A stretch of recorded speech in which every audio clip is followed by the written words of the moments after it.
Persuasive speech. It's on why original films are better than remakes, and this is Jill and Jaden.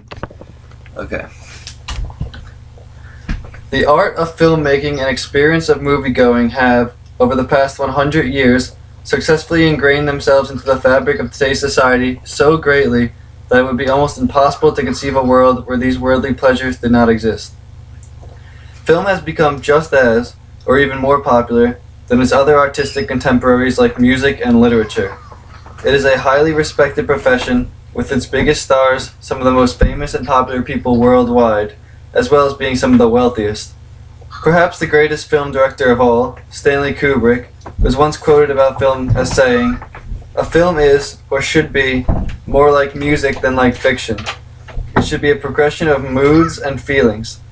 The theme, what's behind the emotion, the meaning, all that comes later."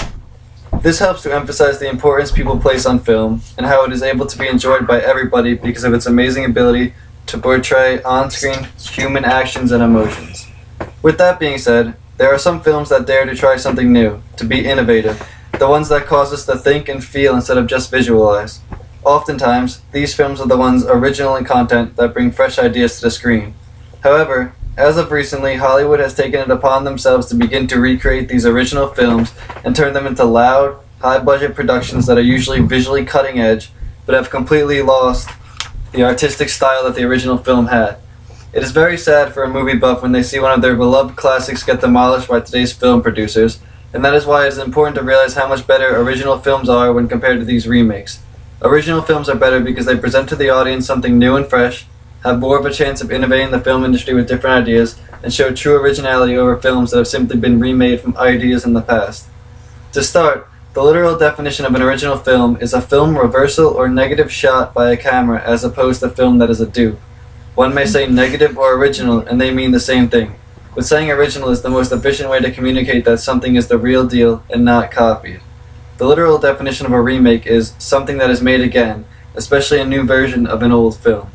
Judging right from these definitions, it is clear that a remade film is going to lack at least some originality and will have to be based off of some prior idea already done in film. An original film, on the other hand, has the power to wow and astound the audience, as this is something that has never been seen or thought of before. The problems with today's films are that much of the work churned out by Hollywood each year seems to be adapted from some previous film endeavor.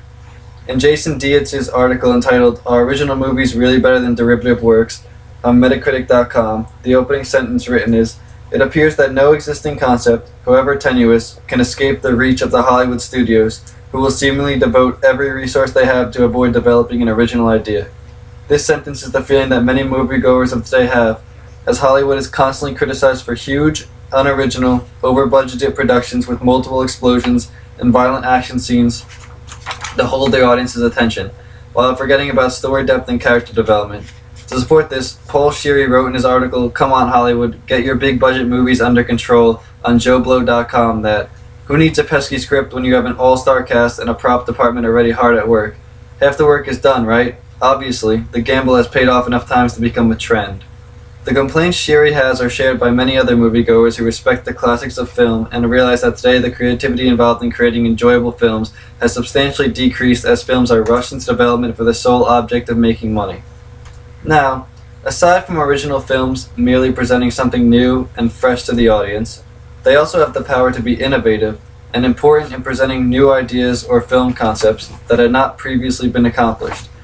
An example of this would be the 1967 classic film Bonnie and Clyde, which starred Faye Dunaway and Warren Beatty as the two notorious bank robbers from the Depression-era 1930s. This film's content, while it was based off of non-fiction events, still represented entirely original on-screen content and introduced the movie-going world to violence of an extreme nature for the first time. New York Times writer A.O. Scott in 2007 wrote on the film that Bonnie and Clyde was a scandal and a sensation largely because it seemed to introduce a new kind of violence into movies. Its brutality was raw and immediate, yet at the same time its scenes of mayhem were choreographed with a formal panache that was almost gleeful. Here was an extremely well-produced, original film which broke ground and headed in a direction that no movie had ever attempted before, to show realistic violence on screen. Scott continues in his article by saying, "And so Bonnie and Clyde was a somewhat improbable vehicle, a period picture made, with some reluctance, by a major movie studio, Warner Brothers, at the insistence of an ambitious young movie star, by which a new mode of expression and a new set of values entered the cultural mainstream. Bonnie and Clyde is not the only original film to break new ground and influence the mainstream culture, however. Only 10 years after this, in 1977, another film came out which would forever change the way moviegoers saw film. This movie was George Lucas's Star Wars, which started one of the most enduringly popular film franchises of all time, and has influenced countless film directors and movie lovers since its release over 30 years ago. What made Star Wars so unique and influential was the original storyline involving a universe at war, coupled with amazing visual effects that were done before the age of computer graphics. Dan Ruby, in a 1978 review of the film entitled Star Wars, explains the impact the visual effects had on the audience by stating, "The visual and oral experience of Star Wars was intended to be as overwhelming as possible. The 70mm film and Dolby quadraphonic sound amplify the impact of the images and the volume of the sound, enclosing the viewer in the world of the film. The general visual pattern involves contrast between overwhelmingly large images and vulnerably small ones. These effects and the way Lucas and his production team made them are what really gives the film its energy, and make it all the more exciting to view because of the realistic portrayal of space and how technology may one day look. Not since Kubrick's 2001 A Space Odyssey had effects like these been attempted, and never before on a grander scale. If ever either of these films were attempted to become remade, the proposal could very well create mass hysteria in the film world. The movies have shown their significance to the viewer like no remake ever has, touching their lives and leaving an indelible mark which is emphasized through their personalities and adult creativeness, which was able to flourish as a child watching these films. I know that personally these two films, like so many other original movies, left me wanting to create my own films and portray adventures just like my heroes did on screen. Me and my two brothers would sit and watch films for hours together when we were younger, and this really added to my creative development in a way that only an artistic medium can. We always loved the way a movie can represent an idea so vividly.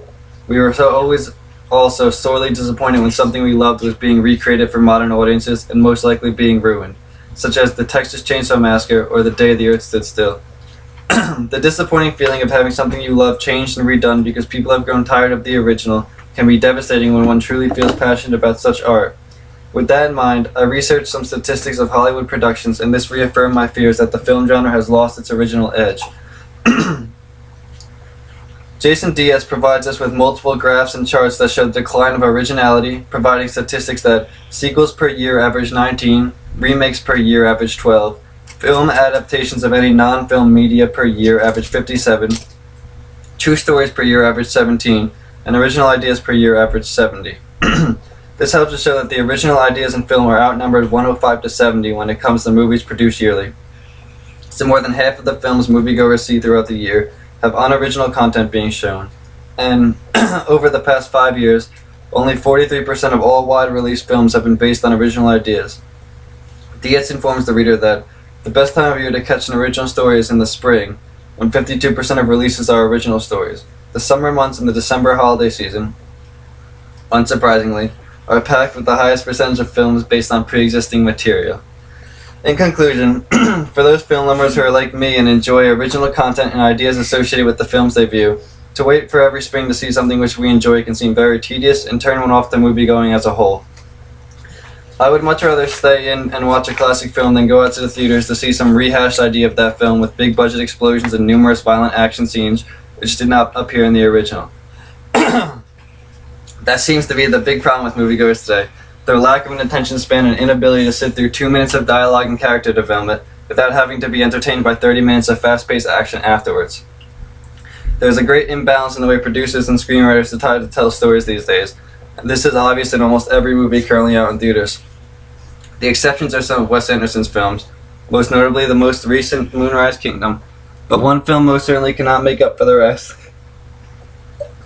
of the industry, no matter how entertaining and original its content is. Over the next couple of years, I hope to see a significant increase in the originality of film content and for the film industry to steer away from remaking older films. It is clear that original films are better overall for their inventiveness, innovation into the film industry, and cultural impact that they can have on their audience, as shown through the examples Bonnie and Clyde and Star Wars. In recent years, it seems that Hollywood has become lazy and cares not for what they produce for the public to view, as long as it fattens their wallets and allows them to continue producing big-budget entertainment. It's time that the artistic aspect of filmmaking is brought back, and this can only be done if new directors and producers step up and begin to make the change. The ability for a film to impress and influence has diminished greatly. It is time once again for a film to make a cultural impact that we can all feel for years to come.